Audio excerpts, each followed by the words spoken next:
सुप्रभात. राम प्रहरी. राम प्रहरी शीर्षक आहे 80 पदी अमूर्त राही. 80 पदी अमूर्त राही. आता या शीर्षकाचा आणि काव्याचा अर्थ एकला आपण जाणून घेऊया आणि नंतर 80 पदी अमूर्त राही हे काव्य नंतर वाचन करूया. अर्थ स्पष्टीकरण. विश्वाचा निर्माता 80 पदी आहे. 80 म्हणजे तलवार. देव तलवारीच्या ठिकाणी किंवा पदावर आहे. याचा अर्थ नीट समजून घेतला पाहिजे. 80 धारा व्रत म्हणजे आचरण्यास अत्यंत कठीण असा निश्चय किंवा नेम अथवा ठराव. आणि ही जी तलवार असते तिला 80 म्हणतात. आणि ह्या 80 नावाने ओळखल्या जाणाऱ्या तलवारीला दोन्ही बाजूनी धारा असतात. म्हणजे ही जी तलवार आहे ती दोन्ही बाजूनी तीक्ष्ण धार असलेली आणि अर्थात समोर तीक्ष्ण टोक असलेली अशी असते. तर 80 धारा व्रत म्हणजे आचरण्यास अत्यंत कठीण असा निश्चय किंवा नेम अथवा ठराव. स्त्री पुरुषांनी दोघांमध्ये संगम निवृत्तीसाठी आपल्या शय्येवर नागवी म्हणजे उघडी किंवा म्यानातून बाहेर असलेली तलवार ठेवून झोपणे या निश्चयाला 80 धारा व्रत म्हणतात. म्हणजे अशी नागवी तलवार जर स्त्री आणि पुरुषाने म्हणजे नर नारी याने किंवा अर्थात पती पत्नी यांनी सुद्धा अशी नागवी तलवार जर आपल्या बिछाण्यावर मध्यभागी ठेवली आणि ती झोपली तर कूस बदलताच तलवारीची एक बाजू प्रत्येकाला लागायची शक्यता आहे. म्हणजे ही नागवी तलवार स्त्री पुरुषांनी दोघांमध्ये ठेवावी आणि झोपावं. म्हणजे कूस बदलली तर तलवारीने अंग कापलं जाईल. त्या कारणाने कधीच स्त्री पुरुष सन्मुख होऊन संगम क्रीडा किंवा संगमोत्सुक होऊ शकणार नाहीत. म्हणून ज्याला संगम निवृत्ती करायची आहे, ज्याला शरीर संग टाळायचा आहे, त्याने बिछाण्यावर अशी म्हणजे दोन्ही बाजूनी धार असलेली अशी उघडी तलवार ठेवावी आणि आपल्या निश्चयाला आपण कसे सामोरे जातो ते पाहावं. म्हणून कोणत्याही अत्यंतिक कठीण मनोनिग्रहाला किंवा आत्मसंयमनाला म्हणूनच 80 धारा व्रत असे म्हणतात. 80 म्हणजे तलवार आणि धारा म्हणजे धार. नागवी तलवार शेजारी ठेवून झोपणे यासाठी अधिक कठीण आहे की जराही नियमबाह्य हालचाल झाली किंवा जराही थोडे अधिक डाव्या उजव्या बाजूला सरकले की घात ठरलेलाच. तीक्ष्ण धारेने कापणे जखमी होणे आलेच. सारांश विश्वाचा निर्माता स्वतः केवळ आहे. त्यालाही अवाजवी हालचाल करता येत नाही. त्याच्याद्वारे त्याच्या केवळ असण्याने उदासीन म्हणजे उत आसीन हा तो केवळ आहे आणि तो उच्च आसनी आहे आणि तो आपल्या निर्मितीमध्ये मनाने गुंतलेला नाही. म्हणजे त्याच्याद्वारे जरी निर्मिती होत असली तरी तो अतिशय उदासीन उच्चपदी बसलेला आहे आणि पूर्ण साक्षीत्वात आहे. आणि अशा त्याच्या असण्याने अशा त्याच्या केवळ असण्याने अखिल विश्व निसर्ग नैसर्गिक प्रेरणा हालचाली वृत्ती प्रवृत्ती निर्माण झाल्या. निर्मिती स्थिती म्हणजे नांदणे आणि लय म्हणजे नष्ट होणे. निर्मिती स्थिती आणि लय या तीनही गोष्टी या 80 पदी साक्षीत्वात असलेल्या परमेश्वराद्वारे घडतात. मात्र तो 80 पदी असल्याने त्याचा मनोभाव किंवा त्याचा हेतू त्याचा कल कशातच नसतो. तो फक्त आहे आणि त्याच्यातून सर्व निर्माण झाला आहे. तर निर्मिती स्थिती लय या त्याच्यातून बाहेर पडणाऱ्या चैतन्याच्या किंवा खरे तर त्याचाच प्रताप आहे. म्हणून 80 पदी जो परमेश्वर बसलाय तो परमेश्वर म्हणजे शुद्ध चैतन्य आहे आणि परमेश्वर 80 पदावर आहे. त्यामुळे त्यालाही कोणत्याही तऱ्हेची अवाजवी हालचाल करणे अशक्य आहे. फक्त त्याच्यातून उत्पत्ती स्थिती लय आणि त्याद्वारे संपूर्ण पशु पक्षी निसर्ग जीवसृष्टी मानवसृष्टी निर्माण झाली आहेत. तर त्याची ही जी निर्मिती आहे ती त्रिगुणांची हालचाल किंवा त्रिअवस्था आहे. सत्वरजतम आणि उत्पत्ती स्थिती लय आहे. तर या त्याच्या निर्मितीमध्ये त्रिगुणांची हालचाल म्हणजे सत्वरजतम या त्रिगुणांची गोळाबेरीज आहे आणि त्या त्रिगुणांच्या गोळाबेरीजीमधूनच त्रिअवस्था म्हणजे उत्पत्ती स्थिती लय. म्हणून त्रिगुणांची हालचाल आणि त्रिअवस्था सत्वरजतम आणि उत्पत्ती स्थिती लय आहेत त्याच्या स्वतःच्या अगदी निस्तब्ध असण्यामुळे, कैवल्यामुळे, केवळ असण्यामुळे, हा जो निर्माता आहे तो अत्यंत निस्तब्ध आहे, तो पूर्ण साक्षीत्वात आहे आणि तो स्वतःच पूर्ण चैतन्य असल्यामुळे त्याच्यातून चैतन्य, तो स्वतःच पूर्ण चैतन्य असल्यामुळे त्याच्यातूनच जे चैतन्याचं उझावट होतं, चैतन्य जे ओसरून किंवा ओसंडून वाहतं, तर या परमेश्वराच्या त्या शुद्ध चैतन्याच्या साक्षीत्वामुळे, केवळ असण्यामुळे त्याच्यातूनच त्याचं चैतन्य जे ओसंडून वाहतं, त्यामध्ये स्वाभाविकपणे उत्पत्ती, स्थिती आणि लय अशा त्रिअवस्था निर्माण झालेल्या आहेत. आणि उत्पत्तीमध्ये जे जीव जंतू माणसं सर्व निर्माण आलेली आहेत त्यांच्यामध्ये सुद्धा सत्व रज तम असा त्रिगुणांचा कमी जास्त प्रभाव आहे. म्हणून परमेश्वर असीपदी आहे. त्याच्या केवळ असण्यामुळे त्याच्यातूनच त्रिगुणांची हालचाल आणि त्रिअवस्था म्हणजे सत्व रज तम आणि उत्पत्ती, स्थिती, लय यांची निर्मिती झाली आहे. तो मात्र निस्तब्ध आहे, तो मात्र कैवल्यात आहे. त्याच्या केवळ असण्यामुळे तो कॅटॅलिक एजंट आहे, तो उदासीन आहे. तो उदासीन आहे म्हणजे उदासीना, तो अत्यंत उच्च स्थितीत बसलेला आहे. त्याच्याजवळ तो सोडून दुसरे कोणी नाही आणि त्याच्या या उदासीनतेतूनच, त्याच्या शुद्ध कैवल्यातूनच आणि त्याच्या कैवल्याच्या चैतन्य शक्तीद्वारेच उत्पत्ती, स्थिती, लय निर्माण होतात. आणि या उत्पत्तीमधील जी जीव जंतू माणसे निर्माण होते त्यांच्यामध्ये सुद्धा, या उत्पत्तीमध्ये सुद्धा सत्व रज तम या त्रिगुणांचा प्रबळ भाव असतो. म्हणजे उत्पत्तीमध्ये सत्व रज तम या त्रिगुणांचा भाव आणि उत्पत्ती, स्थिती, लय या त्रिअवस्था केवळ आणि केवळ परमेश्वराच्या असीपदी असण्यामुळे, केवळ तटस्थ उदासीन साक्षी भावात असण्यामुळे निर्माण होतात. त्यालाही जरा सुद्धा डावीकडे उजवीकडे हालचाल करता येत नाही. म्हणून परमेश्वर बनणे हे महा दुर्लभ, महा कठीण काम आहे. लक्षात ठेवा. तो असीपदी अत्यंत सहज पण निग्रह पूर्णत्वाने आहे. त्याच्या या असीपदामुळे किंवा असीधारा व्रतामुळे आपल्या सर्वांच्या असण्याला अर्थ प्राप्त झाला आहे. स्वच्छ हालचाल रहित पडद्यामुळे त्यावर उमटणारी चित्रे आणि त्यांच्या अर्थपूर्ण हालचाली अर्थपूर्ण वाटाव्यात. तसेच आहे देवाचे आणि जगाचे नाते व संबंध. नीट लक्षात घ्या. जर पडदा स्वच्छ नसेल, पडदा जर स्वच्छ नसेल, पडद्याला जर सुरकुती असेल तर चालणार नाही. म्हणून सुरकुती नसलेला स्वच्छ पट आणि कोरा पट जर असेल तरच आणि तरच त्यावर उमटणारी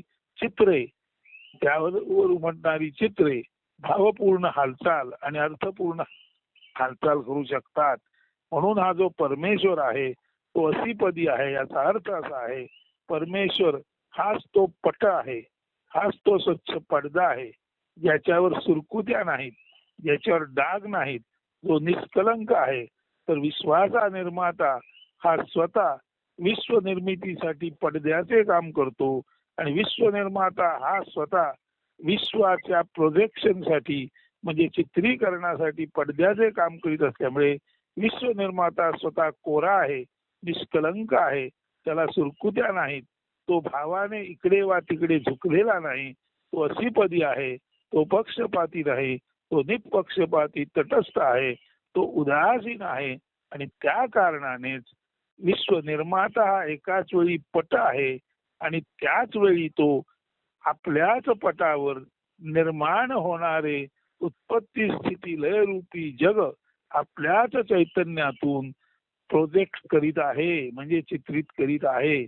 आणि या संपूर्णपणे विश्व उत्पत्ती, स्थिती, लयामध्ये असताना आपल्याच उत्पत्ती, स्थिती, लय या चैतन्याच्या हालचालीतून आपल्याच कोऱ्या पडद्यावर हे विश्व तो निर्माण करतो.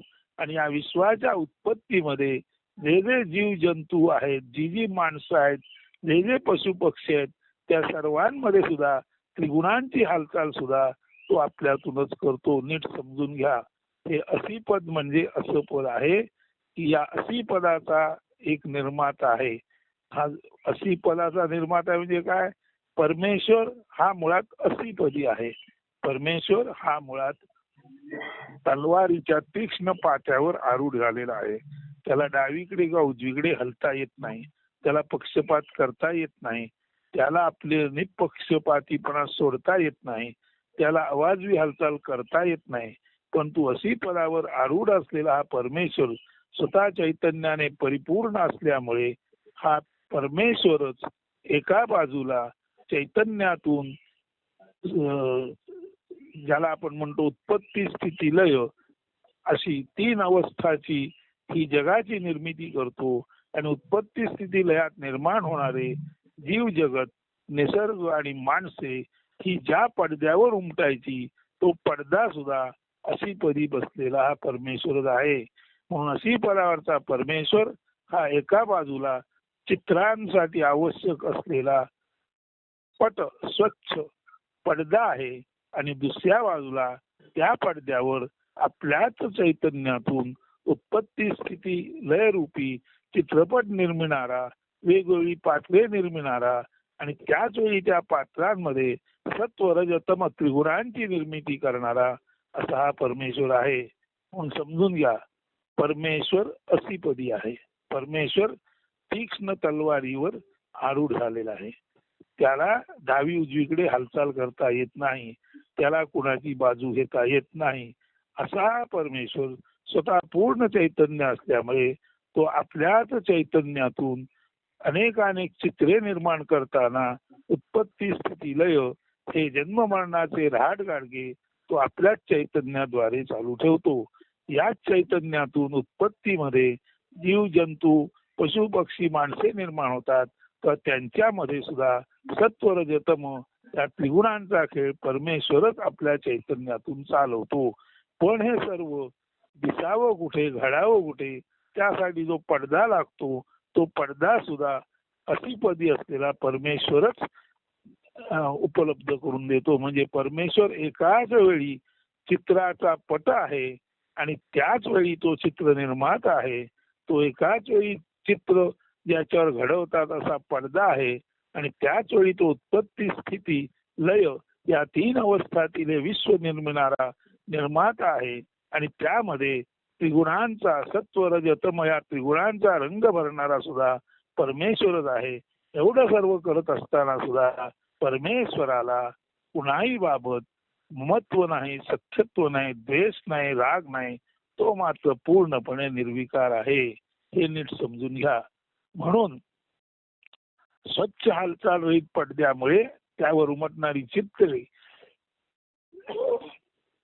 स्वच्छ हालचाल रहित पडद्यामुळे त्यावर उमटणारी चित्रे आणि त्यांच्या हालचाली अर्थपूर्ण वाटाव्यात.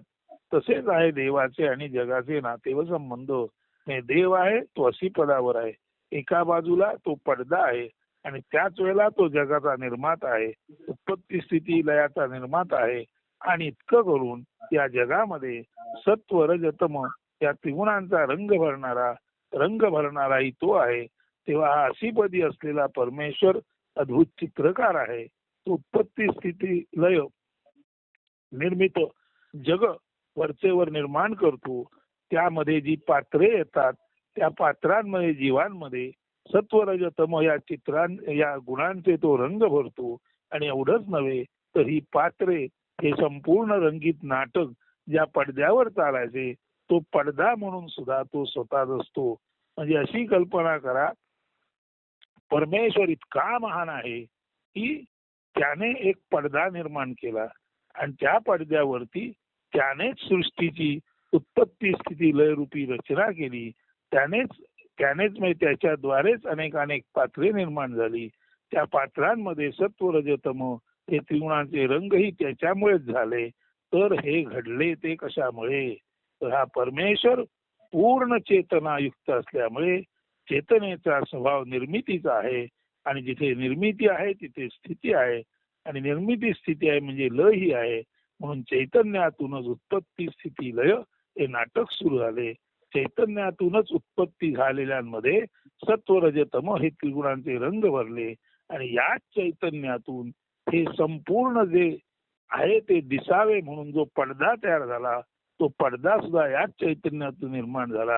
म्हणून परमेश्वर एकाच वेळी पडदा आहे, परमेश्वर एकाच वेळी पडद्यावरची चित्रे आहेत, परमेश्वर त्याच वेळी उत्पत्ती स्थिती लयामध्ये आहे आणि परमेश्वर त्याच वेळी सत्व रज तम त्रिगुणांचा रंग भरणारा आहे असा अद्भुत परमेश्वर असीपदी आहे. आणि या अशा अद्भुत असीपदी असलेल्या परमेश्वराचे नातं विश्वासी जे आहे ते आता आपण सांगितलं. तर या असीपदी स्वतः अमूर्ततेने असणाऱ्या देवाने हे सारे मूर्त जीव जगत आणि होय रूप गुण आकार यांना पूज्य मानणाऱ्या, गौरविणाऱ्या, कौतुक करणाऱ्या माणसांची निर्मिती केली आहे. तर हे आहे देवाचे कर्तृत्व. देवाने सर्वांना काही ना काही भातुके म्हणजे खाऊ गोड धोड विशेषत्वाने दिले आहे. रूप गुण द्रव्य धारा सुत पद प्रतिष्ठा मान सन्मान धैर्य वीर्य ज्ञान सर्व सर्व काही देऊन टाकलेला हा देव देणारा मात्र स्वतः काही न घेणारा आहे. सर्व आकारास गुणास आणि भावास जन्म देणारा हा देव मात्र स्वतः निराकार निर्गुण निर्भाव आहे. त्याने मूर्त जगाची निर्मिती करून साऱ्यांना मूर्ततेत सगुण साकार पूजनात मशगुल दंग गर्क केले आहे. जन्मणाऱ्या माणसाच्या या गुंतण्यालाच माया म्हणतात. जन्मणारा माणूस हा या सर्व गोष्टीत जो गुंतो त्यालाच माया म्हणतात. यात जो जो अतिरेकी गुंतो त्यास त्या प्रमाणात अधिक वेदना होतात. त्याला कुंठावे कणावे लागते. सर्वांना जन्माला घालून पीडा करण्यास लावून मायेत गुंतवून आणि कुंठवून स्वतः मात्र नामानिराळा राहणारा हा देव धूर्त आहे, दूरदर्शी आहे. काय आहे त्याचे दूरदर्शित्व? तो काय सांगत आहे आपल्या किंवा त्याच्या किंवा देवाच्या या असीपदी साक्षीत्वात राहण्यातून? तो सांगत आहे बाबानो आधी गुंतू नका मग कुंतू नका. 2 निर्माण करणारा तोपर्यंत सक्षम उच्च निर्मिती करू शकतो जोपर्यंत तो स्वतः आपल्या निर्मितीत अडकत नाही. 3 निर्माता स्वतः कोरा निष्कलंक निष्काम असल्याखेरीज निर्मिती अशक्य असते. फार महत्वाचं आहे, लक्षात घ्या. तो सांगत आहे बाबानो आधी गुंतू नका मग कुंतू नका. 2 निर्माण करणारा तोपर्यंत सक्षम व उच्च निर्मिती करू शकतो जोपर्यंत तो स्वतः आपल्या निर्मितीत अडकत नाही. जर कोळी आपणच निर्माण केलेल्या जाळ्यात अडकतो तसा देव कधीच आपण निर्माण केलेल्या विश्वात अडकत नाही. 3 निर्माता स्वतः कोरा निष्कलंक निष्काम असल्याखेरीज निर्मिती अशक्य असते. म्हणून खरीखुरी क्रिएटिव्हिटी खरीखुरी खरंखुरं सृजनत्व किंवा सर्जनशीलता तीच जेव्हा त्या सर्जनशीलतेचा सर्जक अत्यंत कोरा अत्यंत निरपेक्ष अत्यंत निष्कलंक अत्यंत निष्काम आणि खरं तर आपल्यातून जे काय निर्माण होतं त्याबद्दल काहीसा फिकीर नसलेला असतो.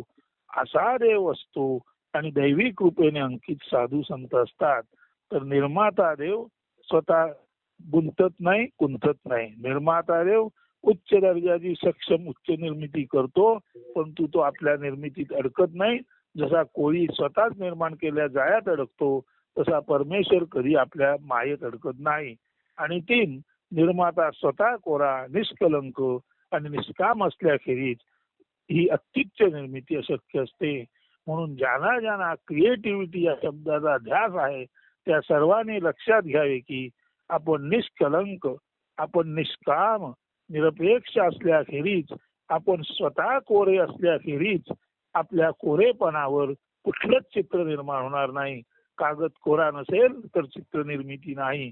निर्माता कोरा नसेल तर तो विश्व निर्माण करू शकत नाही. निर्माता निष्कलंक नसेल तर ज्याला आपण म्हणतो उत्पत्ती स्थिती लय हे नाटक चालू शकत नाही. निर्माता जर निपक्षपाती असेल तर आणि तरच हे चित्र सतत चालू राहतं. उत्पत्ती स्थिती आणि लयाचं चित्र सतत चालू राहतं. तर आणि तरच हे सत्वरज तमरूपी रंग दुनियेतील कायम राहतात. आणि या निर्माण केलेल्या मायेचा जो जनिता आहे तो परमेश्वर स्वतः कधीच या मायेत अडकत नाही. कारण स्वतः जो कोरा असतो तोच काही ना काही निर्मिती करू शकतो. मुळातच गिरबिटलेल्या कागदावर मुळातच वेडं वाकडं शाई पसरलेल्या कागदावर काहीच करता येत नाही. कोरा कागदच निर्मिती करू शकतो. म्हणून कोरा कागद जसा मन मेरा असं ज्याचं मन कोऱ्या कागदासारखं असतं अमन असतं अशी ज्याची संचिताची पाठी कोरी असते तो आणि तोच निर्मितीक्षम असतो. म्हणून परमेश्वर पुन्हा पुन्हा सांगत आहे, बाबानो आधी गुंतू नका मग कुंतू नका. तो सांगत आहे निर्माण करणारा तोपर्यंत सक्षम उच्च निर्मिती करू शकतो जोपर्यंत तो स्वतः आपल्या निर्मितीत अडकत नाही. परमेश्वरातून माया निर्माण झाली तरी परमेश्वर आपल्या मायेत कधीच अडकत नाही. जसा कोळी जाळं निर्माण करतो आणि त्या जाळ्यात आपण अडकतो तसं परमेश्वराचं कधीच होत नाही. निर्माता स्वतः कोरा निष्कलंक निष्काम असल्याखेरीज निर्मिती अशक्य असते. उदाहरणार्थ होते हो, तुम्ही जर अमन अवस्थेत नसाल, तुमच्या मनामध्ये जर वेलकमिंग स्थिती नसेल, म्हणजे तुमचं मन जर कल्पनाने भरलेलं नसेल, तुमचं मन जर अनेक गोष्टीत गुंतलेलं नसेल, तर असं अमन हाच तो पडदा आहे. ज्या अमनाच्या ज्या शांतिरूपी पडद्यावरती परमेश्वराची दिव्य कांती दिव्य प्रतिभा तुम्हाला चित्रित करता येईल. म्हणून परमेश्वर प्राप्तीसाठी सर्वांनी कोरं असावं लागतं. परमेश्वर सुद्धा कोरा आहे म्हणूनच तो हे जग निर्माण करू शकला आहे. तर असा देव असतो आणि असा हा देव आणि अशी त्याची दैवी कृपा ज्याच्यावर असते, असा देव आणि दैवी कृपेने जो अंकित असतो त्यालाच साधू संत म्हणतात. असा हा त्याचा विस्तृत अर्थ आहे.